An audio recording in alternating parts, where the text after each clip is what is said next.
to Acorn to Oak with Penny Quayle Pierce and co-host Matthew Donachie. Within each acorn, there is the DNA that strives to be a mighty oak tree. All it needs to reach its potential for greatness is to be activated. You are the acorn. On this show, we will share with you the tools and guidance you need to grow into the person you are meant to be. And now your host, Penny Quayle Pierce and co-host Matthew Donachie.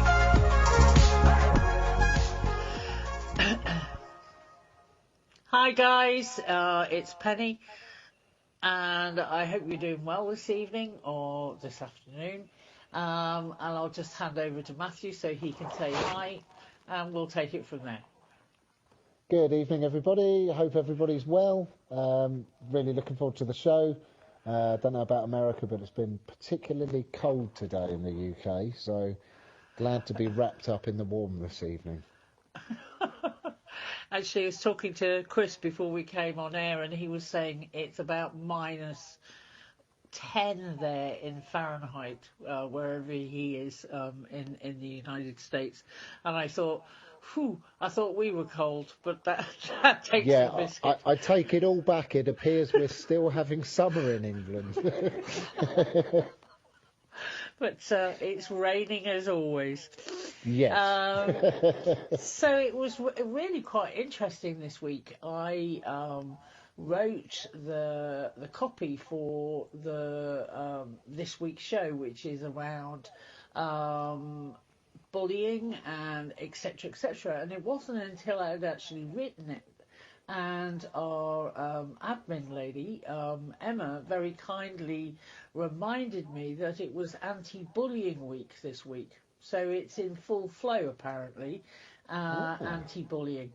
And it was just, obviously, I was picking up on the energy of it, or whatever it was, but it was incredibly appropriate because earlier on in the week, I had a situation. I was taking my 2.5-year-old swimming, and which is great, and we had a great time swimming. And there is a school swimming session afterwards in the public pools that I was using, and it was very noisy and lots of people, lots of I think they were probably 10 to 11-year-olds getting ready for swimming and pushing and shoving, the usual general high spirits of kids going somewhere. And my 2.5-year-old got caught up in some of this, which was, distracting him from the fact that we were going to go and get changed and leave soon. And he obviously got a bit disorientated and was basically looking for me. And I was obviously saying his name, not yelling his name, but saying his name, Hector, where are you? And he was looking under some of the cubicle doors because he could hear me, but he couldn't see me. And these three youngsters turned round, and one of them turned round and said, this is to my 2.5-year-old son. Oh, look at that pervert. And I was flabbergasted. I was going, these are 10 and 11-year-olds saying to a 2.5-year-old that he's a pervert. And I was really quite incensed by the whole situation that had gone on, and just looked at them and turned around and said, that's not helpful. Maybe if you helped him look for his mama who he has lost, that would have been more appropriate. And they, honestly, I just took one look at them, and I'm not a small lady. I stood really strong, and I didn't want to say too much to them, but basically just wanted to let them know that, one, how a 10 or 11-year-old even knew the word, yet let alone what it involved, but actually a little bit of compassion and a little bit of, oh, have you lost your mum? Can I help you find her? would have been more appropriate. So this is when Matthew and I started discussing this earlier on in the week, that, sometimes the language that children seem to think is appropriate and they can just blurt out at any given time without engaging their brain is astonishing. And so when Matthew and I started talking about bullying and inappropriate language and how children can be so spiteful to other children, we thought it was definitely something that we would like to discuss on the radio show. So, Matthew, I've blurted out as usual. Yeah, Would you like... the thing for me that really shocked me is, I think when Penny told me that, it was kind of, I said back, I guess it takes you back to your own childhood, and I think back to when I was a child, and in fear of sounding very old at the moment, it is that looking at the new generations coming up and their behaviours, because back in our day, of course, there was bullying going on, but not to the extent that there seems to be these days. And the behaviour of the sort of the 10s, the 12s, the teens are coming out with at the moment really is as an adult really quite shocking, because you think, where are they learning this behaviour from? Where are they learning that actually this is appropriate? And I remember back to my childhood, we always had and it wasn't a fear. I think there's been a lot of rules changed around discipline, and that smacking your child is not healthy. And I can only talk from my own personal experience, but I think to a certain extent, actually, it can be appropriate.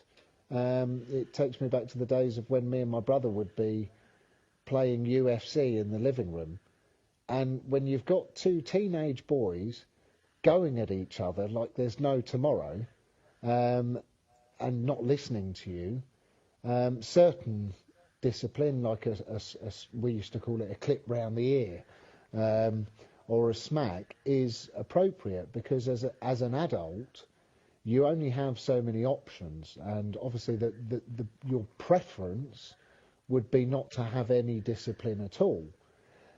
But looking at how children behave now compared to how they behaved when I was younger and discipline existed was completely different. As I said to Penny, if I was one of those 10-year-olds, you'd see that 2.5-year-old and automatically, oh, they've lost their mum, let's try and help them. Whereas now the kids, they're almost so detached from social situations or humanity. I'm not sure which one it is, but it's this, we can go anywhere and we can do anything and we can say anything to anybody, and there's nothing any of you lot can do about it. I remember one of my friends coming back from school and saying that in one of their lessons, their child was talking about another child, and turned around to the teacher and said, oh, well, you can't do anything, because if you do, I'll tell my mum. And it's this sort of almost like a generation where we've missed discipline, and we're now seeing the signs of what that is. And don't get me wrong, I'm not saying we should go back to disciplining kids. I think it can be done in a non-physical way. However, I'm just stating that actually in my life, I can see how it made a constructive difference. And it wasn't abuse, and it wasn't beating, but actually it was. If you take a naughty child like I was, and you tell me 5 times not to do something, and I continue to do it, regardless of what you say, it's like there has to be another step. And if a kid thinks he can get away with saying and doing anything, they will. And that's the sort of the point that I shared with Penny, is it's kind of like, is that how lost kids are today? Because their behaviours are only showing you what's going on inside for them. So if they feel it's appropriate to abuse other children, whether it be verbally or physically, it's because they've been shown that's okay.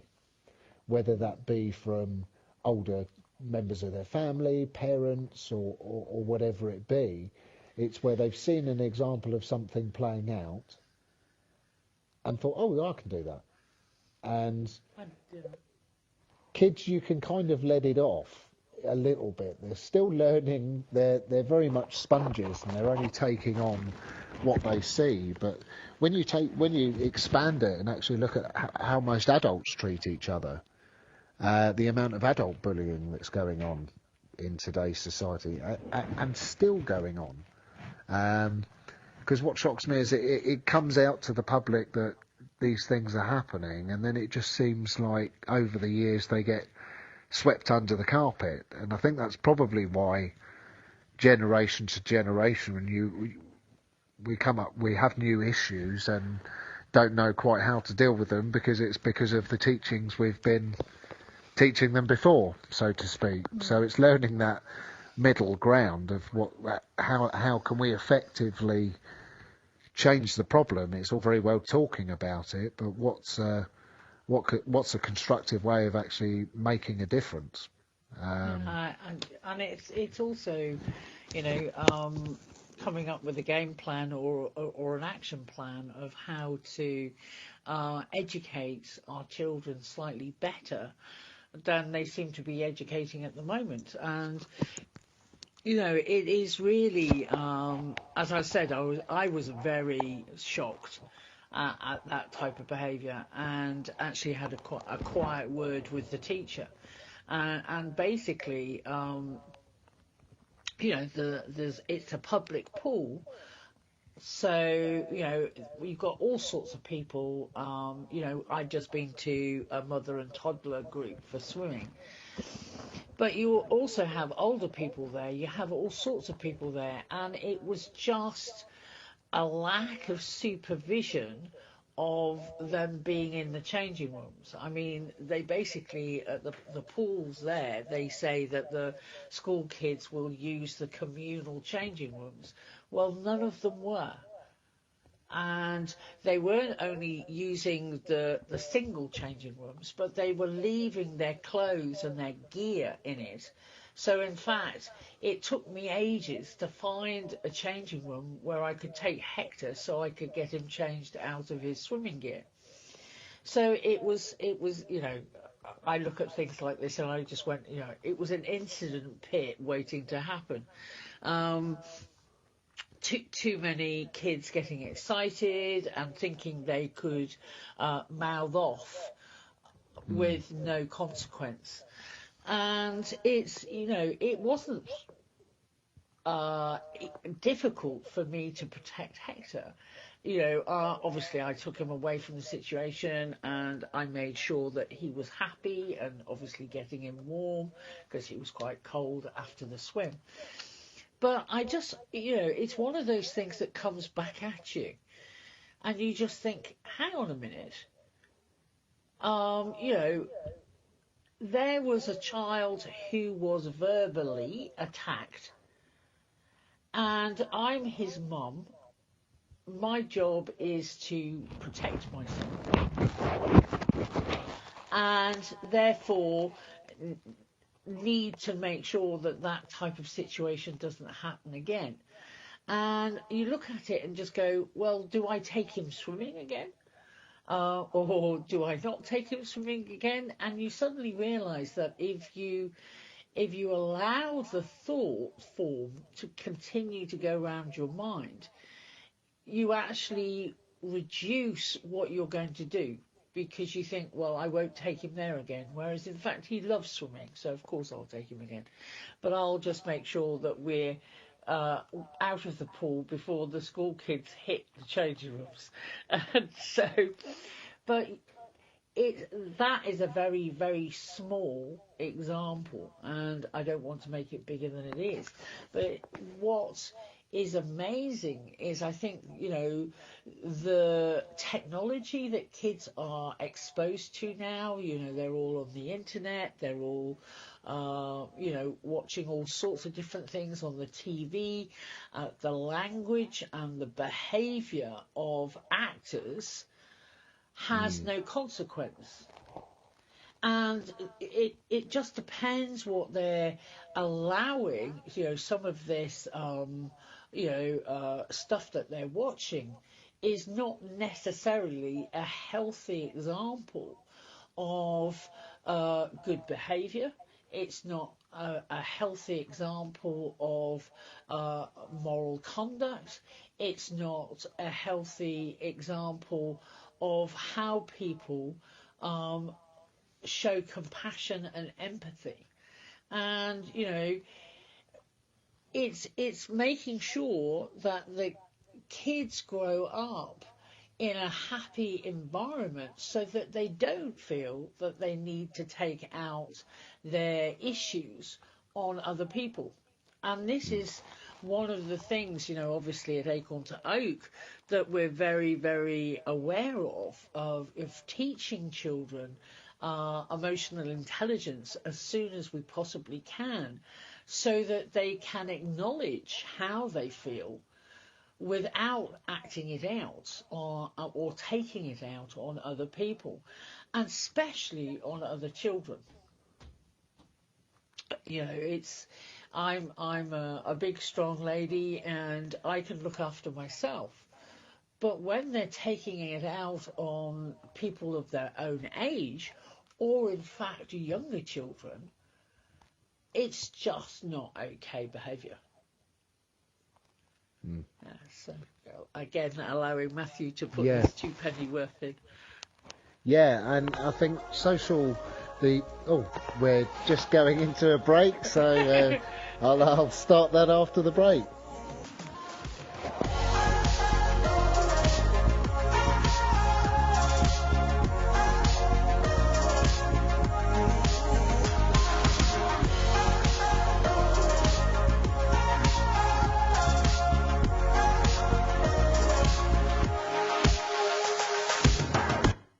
Conscious connection to a more mindful world. Om Times Radio, IOM FM.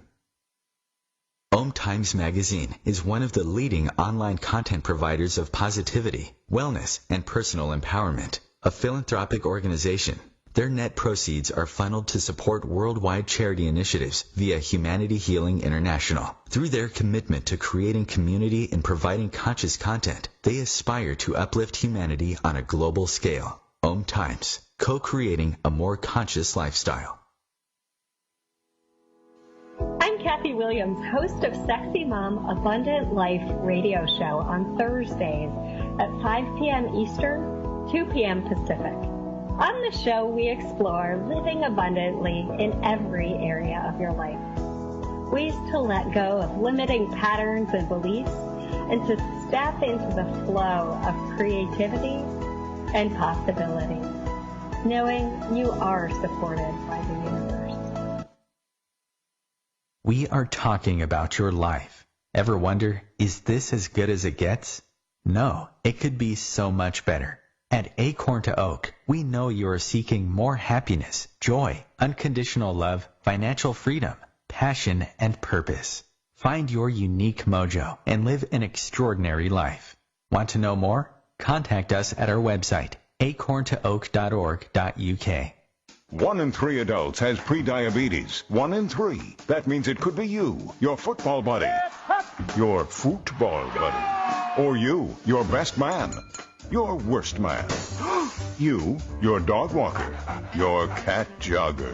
While 1 in 3 adults has prediabetes, with early diagnosis, prediabetes can be reversed. Take the risk test at doihaveprediabetes.org. Brought to you by the Ad Council and its Prediabetes Awareness Partners.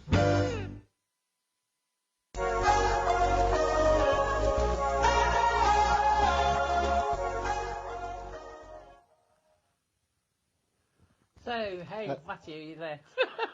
Yeah. Hello, welcome back, everybody. Just following on from that, I think obviously there's a lot of social media or a lot of online stuff that we didn't have as children. If you wanted to meet your mates after school, by Jove, you had to be there at 5 o'clock. Otherwise, by 5:10, your mates already would have gone. Life was very much simpler. We didn't have the social media side of things, and I think it detaches you from the real world. You get, obviously we all know, you get a lot of bullying online and a lot of trolling and things like that, and that is, people would only say that online. If they were face to face with that person, they wouldn't say half of the things they say. Because they wouldn't have the courage to say it to somebody's face, because they actually realise how hurtful it's being. And you can't communicate that language to another human being face to face without picking up the emotional and so actually some of the damage you're doing. And I think this is why a lot of kids do bully.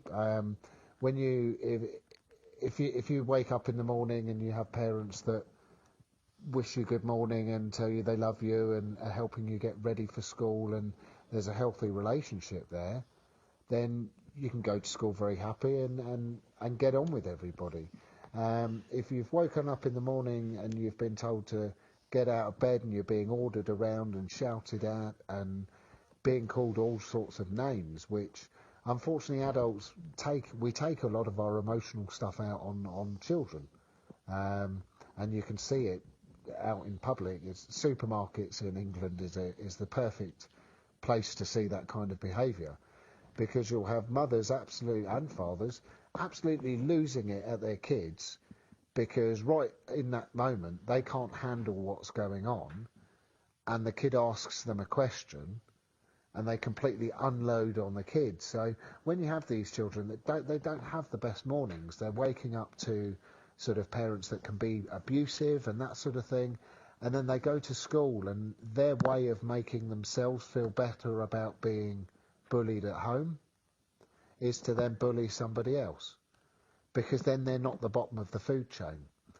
And I say this from experience because I was that person. I was bullied, but also I was the bully. There were some things that I said to kids at school that I wish I could take back. And fortunately enough, we've seen each other in an adult life and sort of say, I can't believe we said that sort of stuff to each other. And it's not making it all right, but it's sort of saying we were kids, we didn't know any better.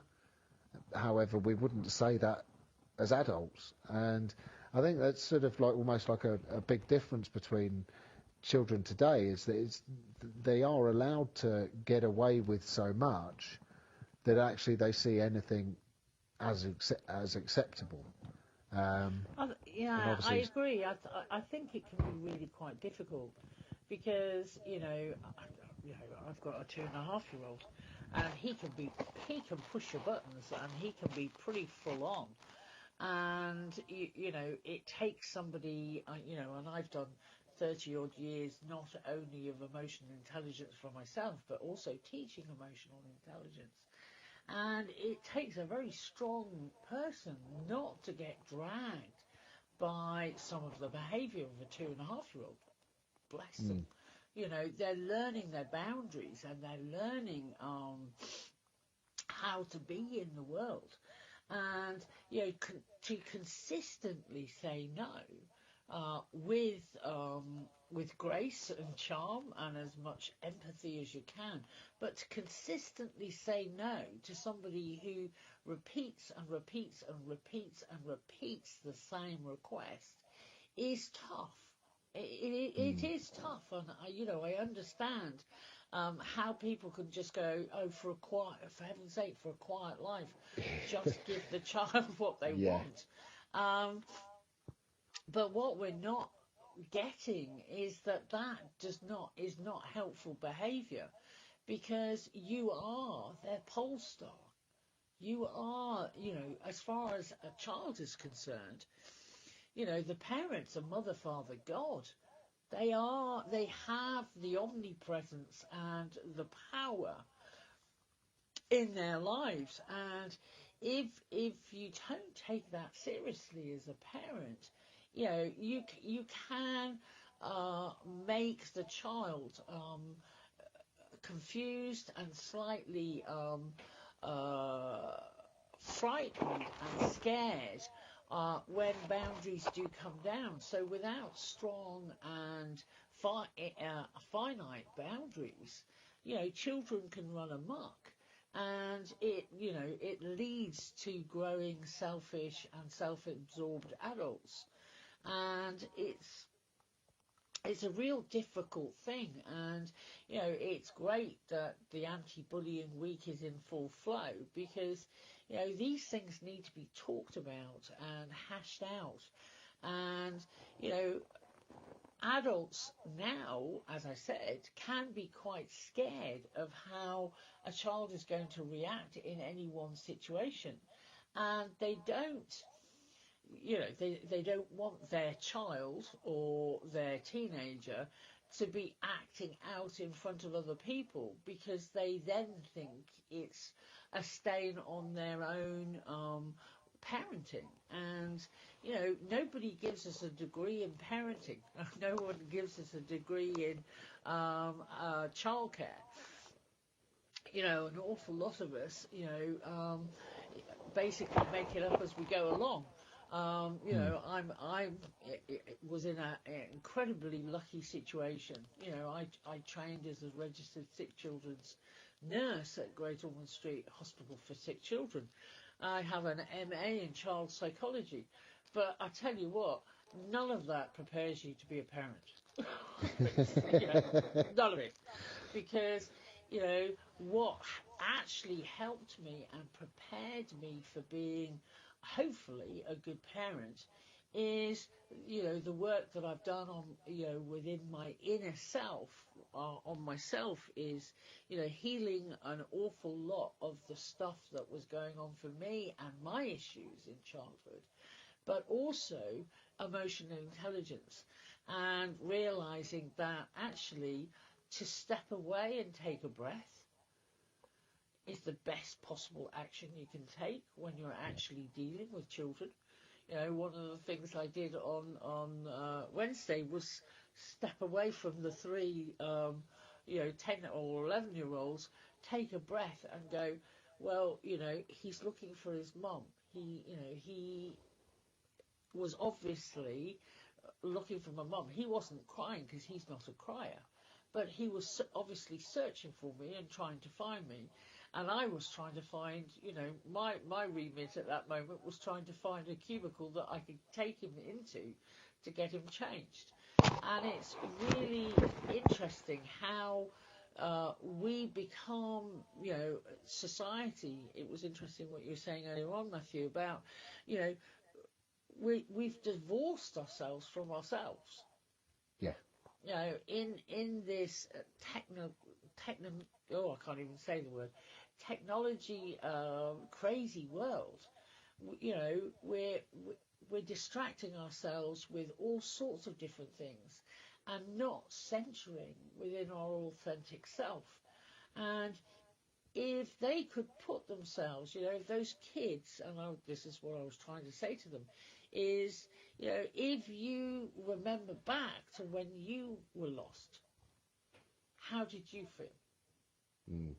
And actually getting them to go back to, whenever you have, your parents aren't around and you can't find them, how does that make you feel?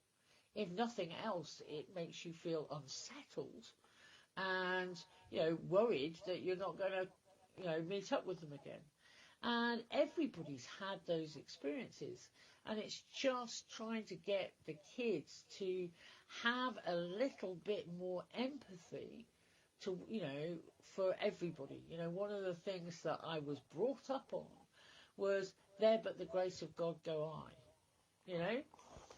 You don't know what someone's going through unless you've walked a mile in their shoes. It's really important to bring some of this emotional intelligence into schools and into everyday life, so people can actually start talking about how they feel and what makes them feel unsafe, what makes them feel insecure, what is it that's going on in their life that makes them feel so downtrodden in a way that they think it's okay to take it out on somebody else. Yeah, very much so. And I think what it brings up for me is it's all around education. We have so much education, and 99.9% of all the education taught in schools is around mind, around intelligence, around a certain subject. We don't have emotional-based training. And when you think about, when I ask myself the question, what would I prefer to have learnt at school? Would I have preferred to learn all about history and RE and all the subjects we did? I mean, don't get me wrong, I think the fundamental subjects are really important. So languages, sciences, the sort of the basics are really important. But actually, when you look at what does every parent want for their child? They want them ultimately to be happy. It doesn't matter to you if they're rich, if they're poor, as long as they're happy, that's all we want for them. Yet we're not teaching our kids how to obtain that, because the only way to obtain true happiness is to be connected with your emotions, to understand your emotions, and to be able to deal with difficult situations when they do come up. So as Penny was saying, when someone does throw an insult out there, rather than just blowing up in a reaction because you don't know how to emotionally cope with it, it's taking a breath and working through the reaction and then responding from a healthy place.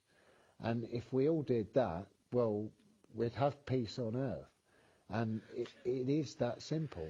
When you look at tribes from sort of Africa, we're bombarded in the UK with adverts around giving £2 a month to a child that can't be fed in Africa. And when you watch a lot of the sort of nature programs on third world countries and stuff, yes, they do have major issues. There's huge famine and homelessness and a lot of disease. But actually, when you look at the children playing, they're happier than most children. If you looked at the playground in your around your local area, the kids are probably having a lot less fun than they are in a third world country. They're very simple, and they don't have the stresses and the pressures that our children have, just because of the society they're growing up in and not having any understanding. And it may sound silly, but actually when you think about it, it can actually be quite serious. But the amount we lie to our children and we think it's okay. And you may think it's silly when I mention the Tooth Fairy or Santa Claus or some of the other stories which we tell our children and convince them that they're true, and then in later life then tell them, actually, no, it's not true. It's just something for children. It's in some ways we're being irresponsible with what we're telling children is true, because children are growing up thinking something's true, and people that love and care for them are telling them the truth, and then they find out it's not true. And it's not about the Tooth Fairy and it's not about Santa Claus, but it's about the fact that they've been lied to. And adults have always told them that that's not right and you don't do it, yet all of the adults are doing it. So the kids are growing up thinking, well, we can't do it, but the adults can do it. Well, how's that fair? So they almost rebel against it, sort of thing. Yeah, it's the incongruency of things, I think. And, when we teach a child that incongruency is acceptable, we're not teaching them how to really get in touch with their authentic self and realise that their authentic self is going to know the truth, whether they're not hearing it or not. And it is when you see kids, and they suddenly realise that one of their heroes, and we have to remember as parents, we are our children's heroes. And gradually, as they see the incongruencies with somebody's behaviour and what they're telling us and how they're acting and how they are in the world, And do they, and this is one that I must admit I was very, very guilty of, maybe swearing at the driver that pulls out in front of them or calling them a bad name.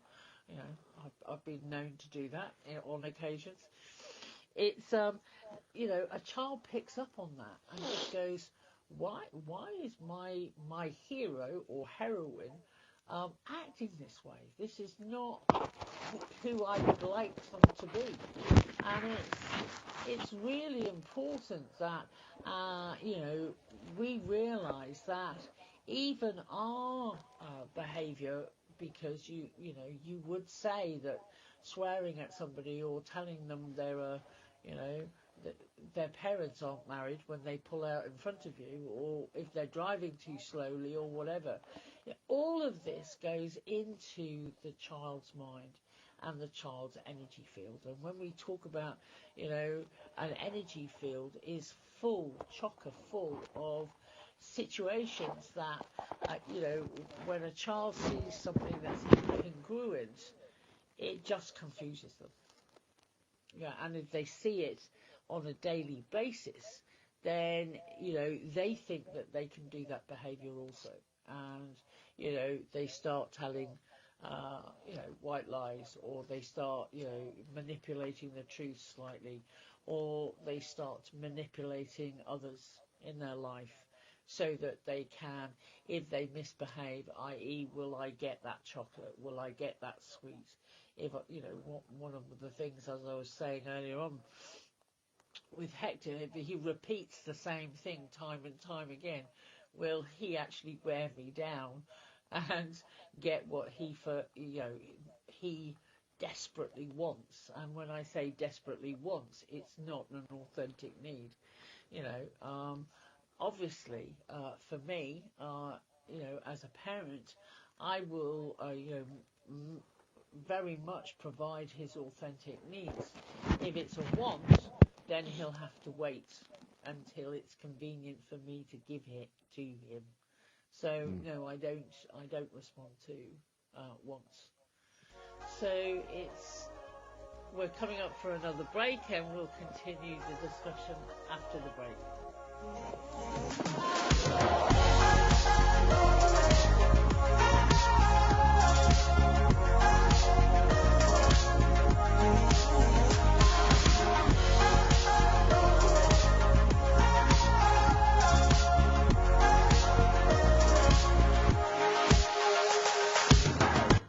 A conscious lifestyle for a mindful life. Om Times Radio. IOM FM. Being a radio host on IOM FM allows you to build your show on a rich platform with the power of the internet to fulfill your outreach goals and connect with a very specialized and global online audience, unlimited by time and distance. Om Times Radio will provide you with web relevance, a recognizable conscious brand, and with the standard of excellence that has accompanied every single Om Times endeavor. Host your show with Om Times Radio Network. Hello, I'm Sandy Sedgbeer, host of Om Times Magazine's flagship radio show, What is Going On? My passion is sifting through information, research, and innovations from new thought teachers, speakers, and researchers, pushing back the boundaries of what we know about life, energy, metaphysics, and the universe. I love shifting perceptions about who we are, why we're here, and how quickly impossible becomes normal when we open our minds, expand our awareness, and accept that the only limits that exist are those we place upon ourselves. So if you're the kind of forward-thinking, eager investigator of what lies beyond the current reality that most perceive, why not make a date to come play with me in the field of possibilities at 4 p.m. Pacific Time, 7 p.m. Eastern Time every Thursday, and together we can discover what's really going on. We are talking about your life. Ever wonder, is this as good as it gets? No, it could be so much better. At Acorn to Oak, we know you are seeking more happiness, joy, unconditional love, financial freedom, passion, and purpose. Find your unique mojo and live an extraordinary life.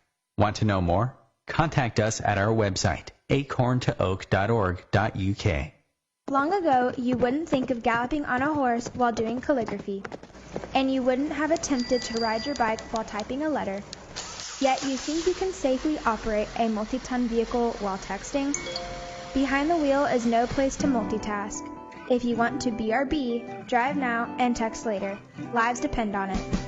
Visit StopTextStopWrecks.org, a message brought to you by the National Highway Traffic Safety Administration, Project Yellow Light, Noise, and the Ad Council.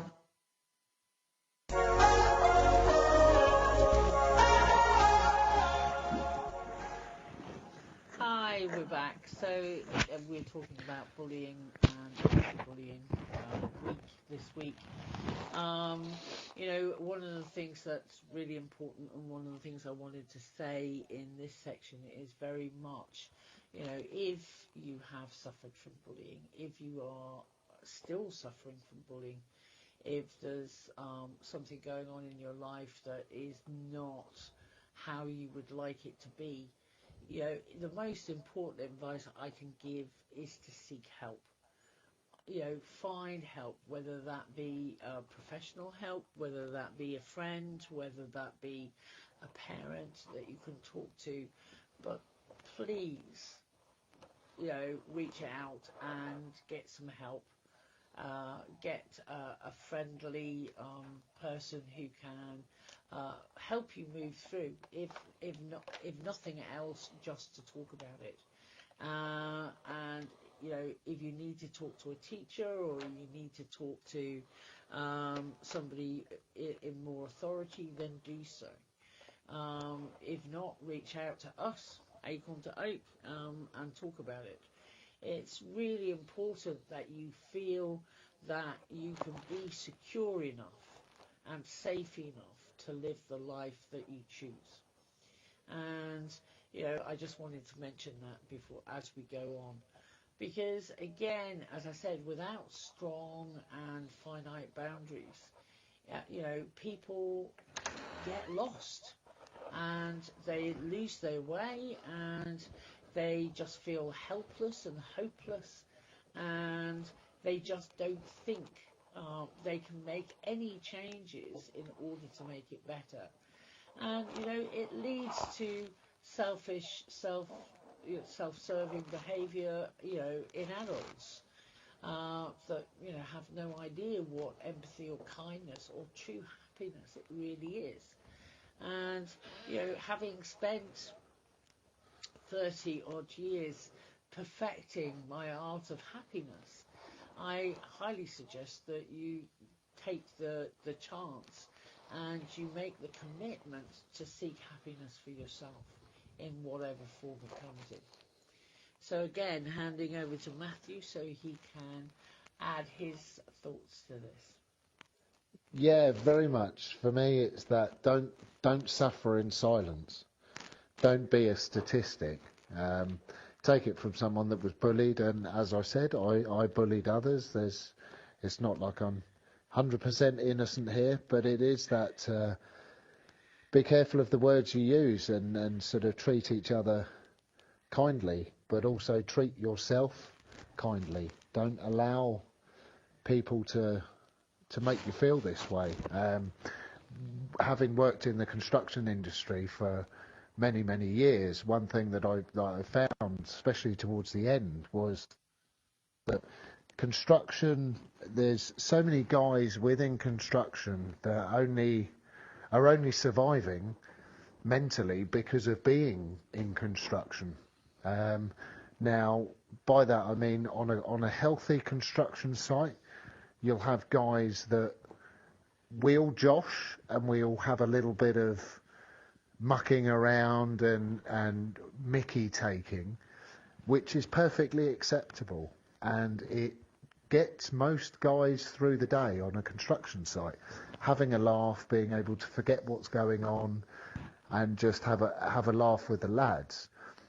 But if one guy steps out of line and an insult comes out, everybody's on the same page, and it's a case of, mate, that's not acceptable. That was a direct insult, and that behaviour is not acceptable. And I think when you have that healthy boundary within a social situation or a work situation, people feel as though they can stand up and actually say you know what, I feel as though I'm being bullied. But it's when people feel as though they can't. Like, very much, I know when teachers said at school, if someone's bullying you, come and speak to us. And even if you were being bullied, you wouldn't want to go and tell the teacher because you were worried of the consequences, or what if someone found out that you had been to tell a teacher that you were being bullied, because that's actually quite embarrassing. And it's that sort of don't buy into that. It's as Penny said, gain the help, because there is a lot of very good help out there. And it's don't suffer in silence.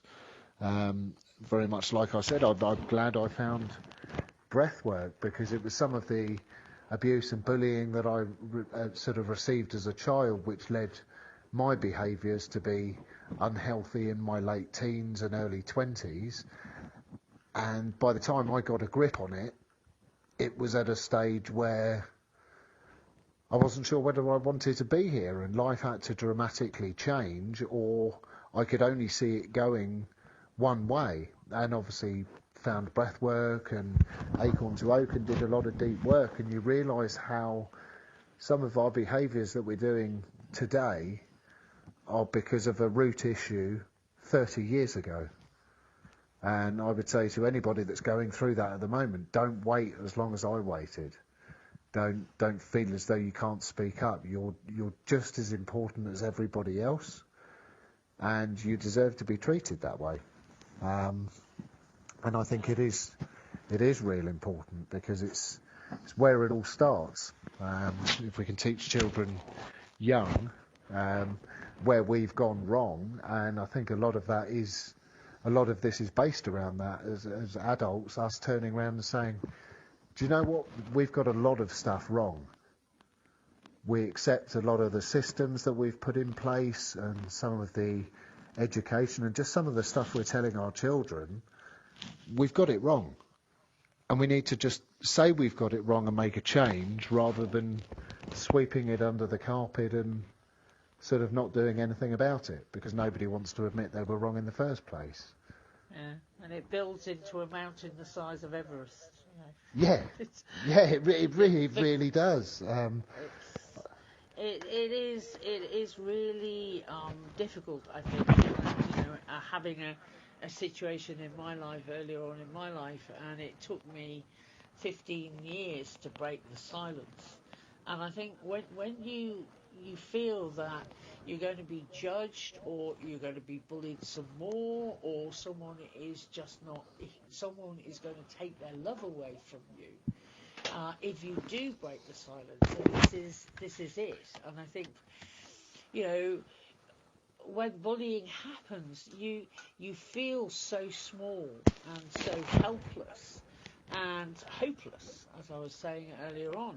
And having the guts, or having the wherewithal to break the silence and go, this doesn't feel good to me.